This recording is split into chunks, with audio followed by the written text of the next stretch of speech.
সরকারের বিরুদ্ধে বৈষম্যর অভিযোগ এনে সরব হলেন ভুবন পাহাড়ের কৃষ্ণপুর চরণ মন্দিরের সভাপতি নবকুমার শুক্লবৈদ্য।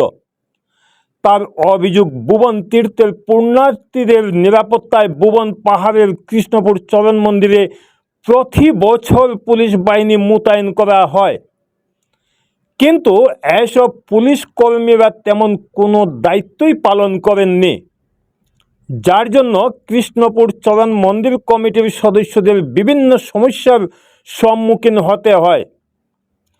চরণ মন্দির কমিটির সভাপতি নবকুমার শুক্লবৈদ্য গণআওয়াজকে জানিয়েছেন, সরকারের পক্ষ থেকে কৃষ্ণপুর চরণ মন্দির কমিটিকে কোনো সাহায্য করা হয় না।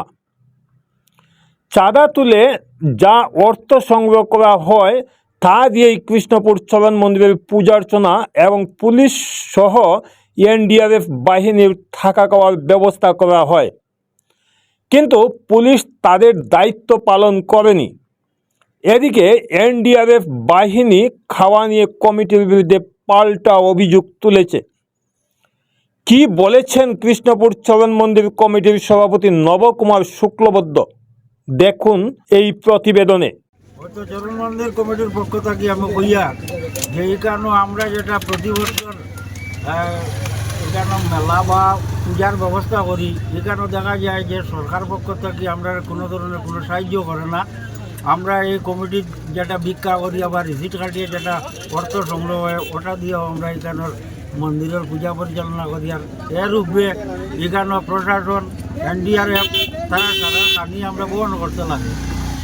এই অবস্থায় এখানে এনডিআরএফ যারা আইছে তারা কয় গীতা যে এটা একটা খানির জাত নেই, এখানে হয়তো একটা ডিম আর শীতল চাটনি হইলে আরও বালা খানি হইল। আচ্ছা, আমরা এই অবস্থায় এই মন্দির কীভাবে পরিচালনা করি বা এই সব সমস্যার সমাধান করি? ব্যাপারে দেখা যায় এখানে প্রশাসন যারা প্রথম দিন তারা আমরা এখানে পার্কিং বা রাস্তার কোনো ধরনের কোনো ডিউটি নাই, ওই তো তারা খার আর ঘুমা।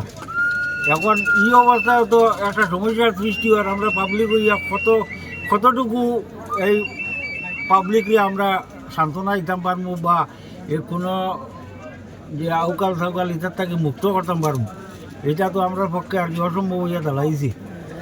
এখন এটা তো বিহিত ব্যবস্থা করার লাগে আর কি আমরা কইয়া। কৃষ্ণপুর চরণ মন্দির থেকে বিশ্বজিৎ দাসের প্রতিবেদন, গণআওয়াজ।